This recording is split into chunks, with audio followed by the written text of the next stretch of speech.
এক বনে থাকত এক তাড়াতাড়ি দৌড়ানো খরগোশ আর এক ধীরে চলা কচ্ছপ। খরগোশ সবসময় কচ্ছপকে নিয়ে হাসাহাসি করত। বলত, তুমি এত ধীরে চলো, কখনো তো কিছুতেই আগে পৌঁছাতে পারবে না। একদিন কচ্ছপ রাগ না করে মিষ্টি করে বলল, চলো এক দৌড় প্রতিযোগিতা করি কি। খরগোশ হেসে রাজি হল। দিন ঠিক হল, মাঠ ঠিক হল, সবাই জড়ো হল দেখতে। দৌড় শুরু হল। খরগোশ তো ছুটল ঝড়ের মতো। কিছুদূর গিয়ে সে দেখল কচ্ছপ অনেক পিছনে। সে ভাবল, ও তো অনেক পিছিয়ে, একটু ঘুমিয়ে নিই গি। খরগোশ একটা গাছের নিচে শুয়ে ঘুমিয়ে পড়ল।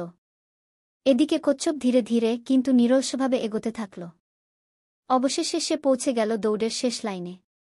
যখন খরগোশ জেগে উঠল সে দৌড়ে এল, কিন্তু ততক্ষণে কচ্ছপ জিতে গেছে। সবার সামনে খরগোশ লজ্জিত হল।